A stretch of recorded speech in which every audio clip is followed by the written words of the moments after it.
Argentine, des paléontologues argentins ont annoncé ce jeudi 22 juillet la découverte de plus de 160 œufs fossilisés d'oiseaux préhistoriques lors de travaux dans un campus universitaire de la province de Neuquén, en Patagonie. Nous avons trouvé un champ entier avec des œufs d'oiseaux fossiles, des oiseaux qui se caractérisent par des œufs de plus ou moins 5 à 7 cm.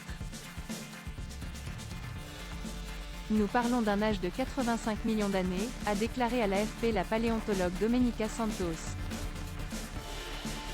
La découverte a été faite à l'occasion de travaux de rénovation de l'université de la Comahu, implantée sur une zone datant de l'ère mésozoïque, à 1100 km au sud de Buenos Aires.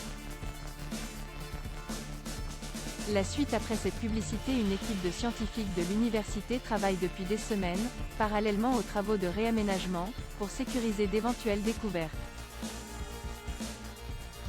Un groupe d'oiseaux appelé Enantiornithes, nous savions qu'il y avait des traces de...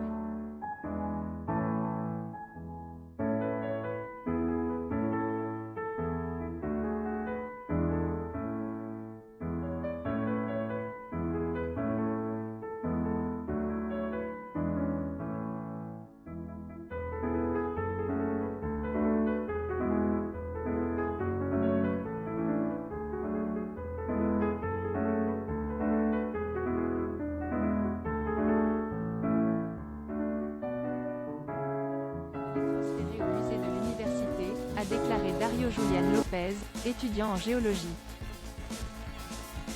La suite après cette publicité selon Juan Porfiri, paléontologue au musée, sur la base d'études antérieures, nous pouvons dire que les œufs appartiennent à un groupe d'oiseaux appelé Enantiornithes, qui était très commun au Crétacé, période qui s'étend environ de 145 à 66 millions d'années avant notre ère.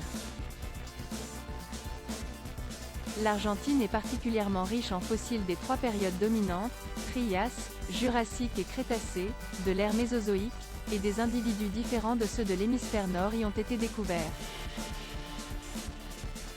Les plus importants sites de fossiles de dinosaures sont situés en Patagonie, dans les provinces de La Rioja et San Juan et dans celle de Salta. À voir également sur le HuffPost, les dinosaures étaient déjà mal en point avant d'être anéantis par un astéroïde Lyrossi. Cette tortue à tête de grenouille vivait à Madagascar il y a 100 millions d'années. Les trois quarts de la planète sont exploités par l'homme depuis la préhistoire.